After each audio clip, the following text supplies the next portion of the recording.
The Gaslighting of the Masses. This is by C.J. Hopkins on Zero Hedge. For students of official propaganda, mind control, emotional coercion, and other insidious manipulation techniques, the rollout of the new normal has been a bonanza. Never before have we been able to observe the application and effects of these powerful technologies in real time on such a massive scale. In a little over 2.5 years, our collective reality has been radically revised, our societies have been radically restructured, millions, probably billions of people have been systematically conditioned to believe a variety of patently ridiculous assertions based on absolutely nothing, repeatedly disproved by widely available evidence, but which have nevertheless attained a status of facts. An entire fictitious history has been written based on those baselines, baseless, ridiculous assertions, and will not be unwritten easily or quickly. I'm not going to waste your time debunking those assertions. They've been repeatedly, exhaustively debunked, and you know that they are what they are, and you either believe them or you don't. Either way, reviewing and debunking them again is not going to change a thing. Instead, I was focused on a particularly effective mind control technology, one that has done a lot of heavy lifting throughout the implementation of the new normal and is doing a lot of heavy lifting currently. And I want to do that because many people mistakenly believe that mind control is either a conspiracy theory, or B, something that can only be achieved with drugs, microwaves, surgery, torture, or some other invasive physical means. Of course, there is a vast and well-documented history of the use of such invasive physical technologies, for example, the history of the CIA's infamous MK Ultra program, but in many instances, mind control can be achieved through much less elaborate technologies. One of the most basic and effective techniques that cults, totalitarian systems, and individuals are fascistic personalities used to disorient and control people's minds is gaslighting, quote unquote. You're probably familiar with the term, and if not, here are a few definitions. The manipulation of another person into doubting their perceptions, experiences, or understanding of events. This is what the American Psychological Association says. Psychology Today says gaslighting is an insidious form of manipulation and psychological control. Victims of gaslighting are deliberately and systematically fed false information that leads them to question what they know to be true, often about themselves. They may end up doubting their memory, their perception, and even their sanity. And according to Newport Institute, they say gaslighting is a form of psychological manipulation in which the abuser attempts to sow self-doubt and confusion in their victim's mind. Typically, gaslighters are seeking to gain power and control of the other person by distorting reality and forcing them to question their own judgment and intuition. The main goal of gaslighting is to confuse, coerce, and emotionally manipulate your victim into abandoning their own perception of reality and accepting whatever new reality you impose on them.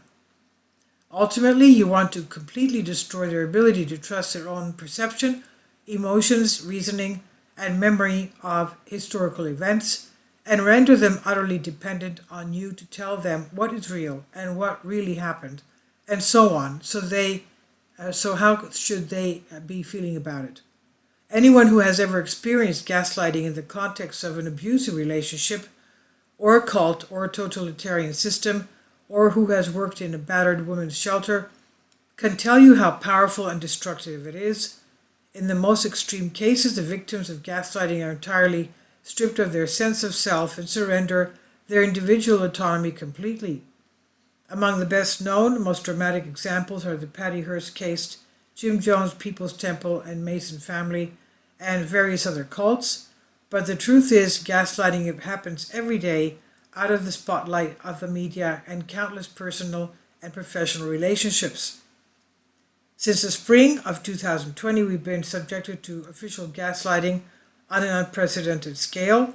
In a sense of the apocalyptic pandemic psyops has been one big extended gaslighting campaign comprising countless individual instances of gaslighting inflicted on the masses throughout the world. Events of this past week were just another example.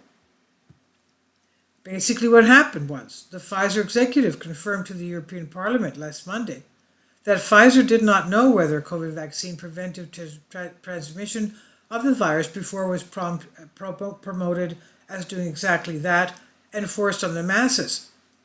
People saw the video of the executive, the whistleblower, admitting this, or heard about it and got upset, and they tweeted the Facebook and posted videos of Pfizer CEO Albert Bourla, Bill Gates, director of the CDC, official protagonists like Rachel Maddow, various other experts and authorities, blatantly lying to the public.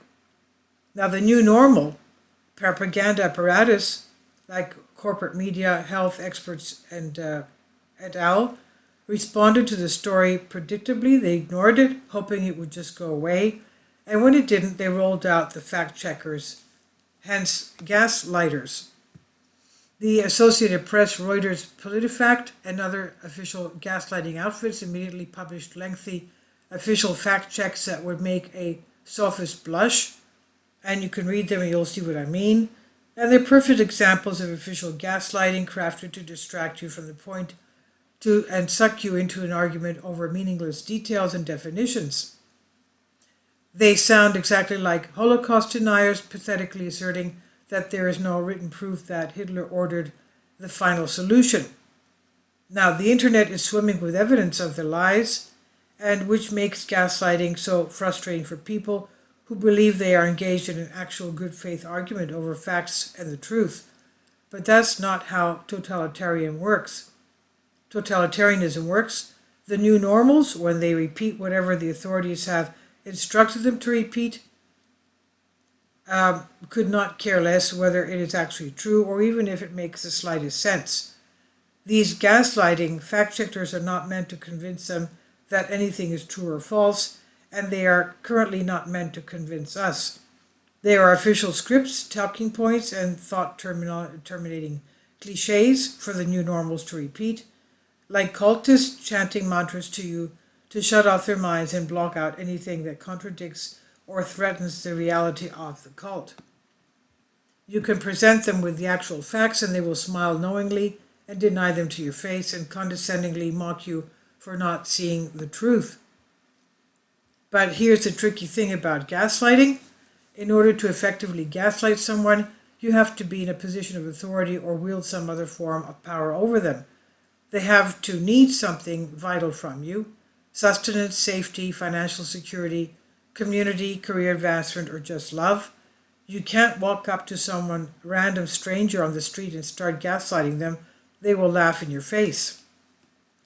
So the reason the new normal authorities have been able to gaslight the masses so effectively is that most of the masses do need something from them. A job, food, shelter, money, security, status, their friends, a relationship, or whatever it is they are not willing to risk by challenging those in power and their lies. Gaslighters, cultists, power freaks generally know this. It's what they depend on, your willingness to live without whatever it is. They zero in on it and threaten you when it's lost, with the loss of it.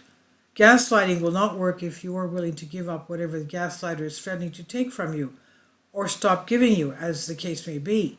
But you have to be willing to actually lose it, because you will be punished for defending yourself, for not surrendering your autonomy and integrity and conforming to the reality of the cult or the abusive relationship or the totalitarian system. So I have described the new normal, hence our new reality, as pathologized totalitarianism and as a cult writ large on a societal scale.